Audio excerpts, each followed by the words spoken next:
당신의 입술에서 나오는 한마디가 하늘을 향한 깊은 상처가 될 수 있다는 사실을 알고 계십니까?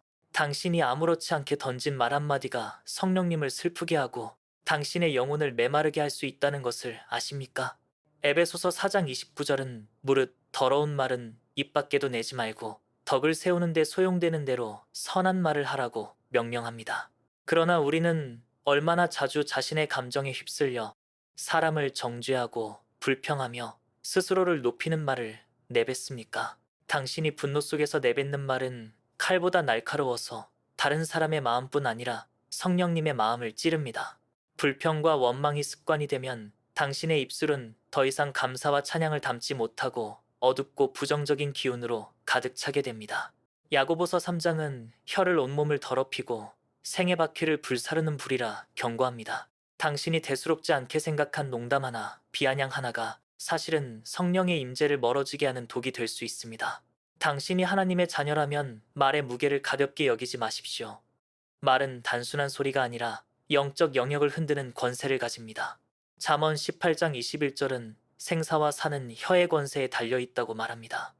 당신이 가족을 향해, 형제를 향해, 혹은 스스로를 향해 내뱉은 부정적인 말이 영혼의 뿌리까지 파고들어 성령의 역사 대신 절망과 냉소를 불러올 수 있다는 사실을 두려움으로 깨달으십시오. 반복된 불평과 부정은 당신의 심령을 점점 메마르게 만들며 기도가 힘을 잃고 찬양이 공허해집니다.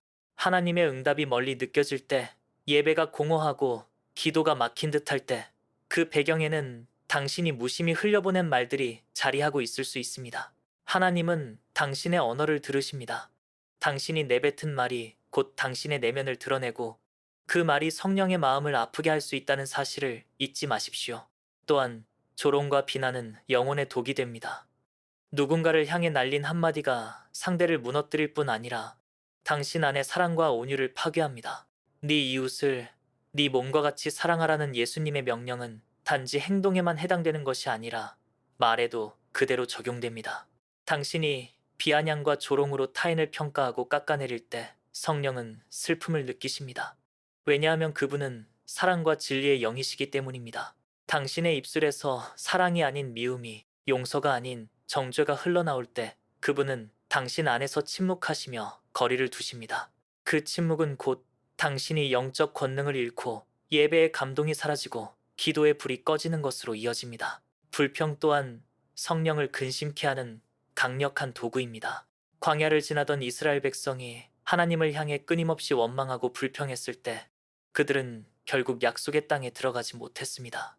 당신이 매일의 상황 속에서 감사 대신 원망을 선택한다면 성령의 위로와 평화는 서서히 멀어지고 불만과 두려움이 당신의 마음을 지배하게 됩니다. 불평은 현실을 바꾸지 못하지만 당신의 영적 감각을 무디게 만듭니다. 성령님은 감사와 신뢰가 있는 자리에서 역사하십니다. 하지만 끊임없는 불평은 그분의 통로를 막아버립니다.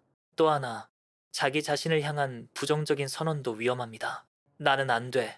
나는 실패자야 라는 말은 단순한 자책처럼 보이지만 실은 하나님이 당신을 향해 선포하신 진리를 거부하는 선언이 됩니다.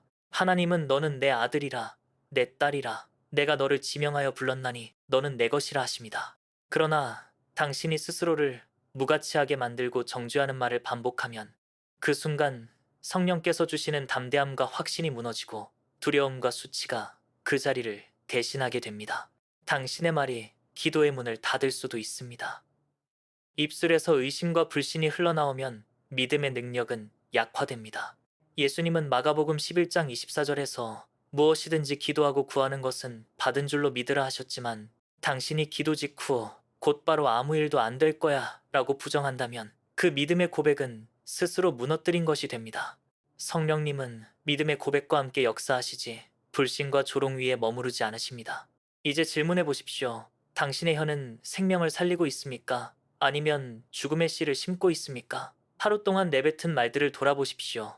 당신이 가정에서, 교회에서, 직장에서 흘려보낸 말 중 성령을 근심하게 한 것은 없습니까? 누군가를 향한 냉소적인 평가, 상황에 대한 끝없는 원망, 스스로를 향한 절망적인 선언이 오늘도 성령을 슬프게 하고 있을 수 있습니다. 말이 성령을 슬프게 한다면 교만은 성령의 음성을 완전히 가로막습니다.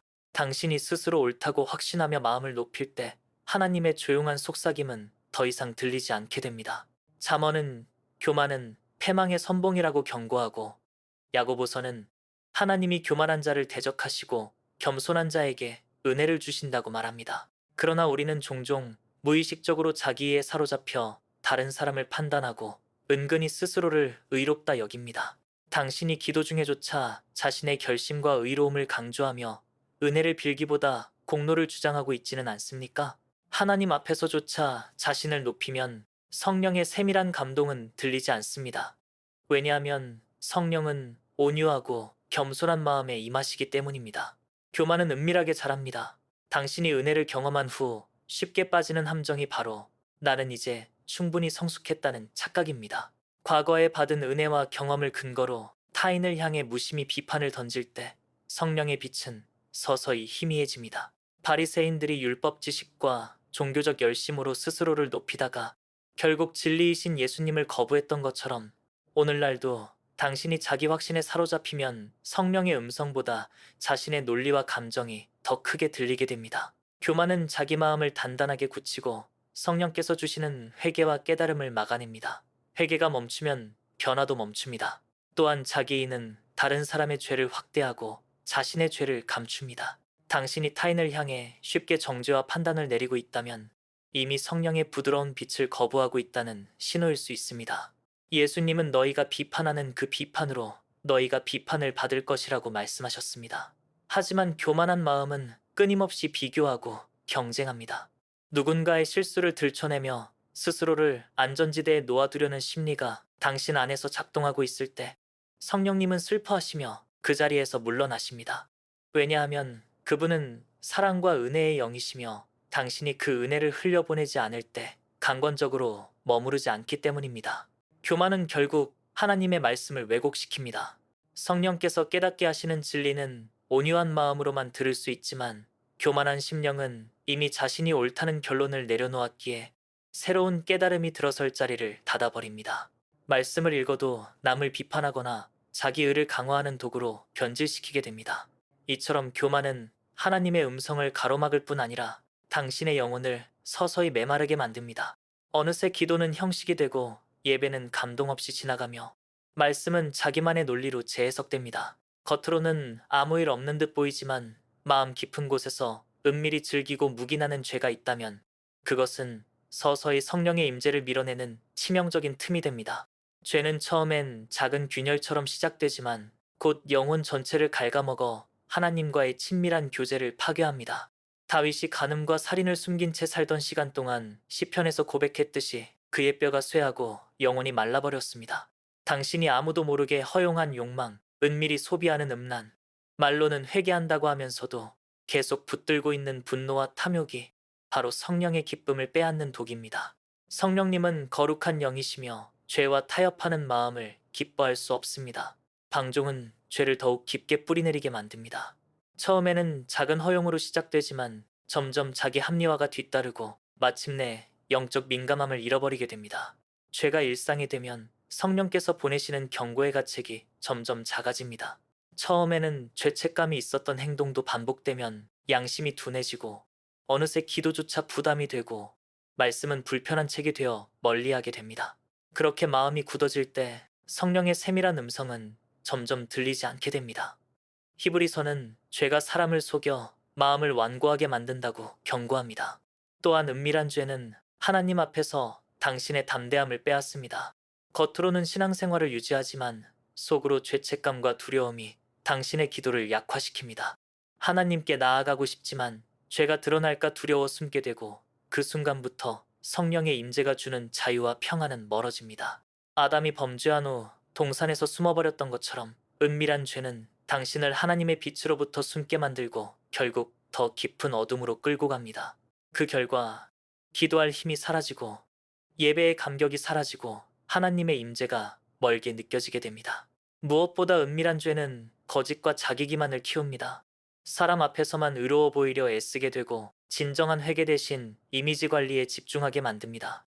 하지만 하나님은 마음을 감찰하십니다. 그분 앞에서 숨길 수 있는 죄는 없습니다. 다윗은 내가 내 죄를 숨겼을 때 내 뼈가 쇠하였다고 고백했습니다. 숨기려 할수록 더 깊은 고립과 영적 침체가 찾아옵니다. 성령께서는 당신이 빛으로 나오길 원하십니다.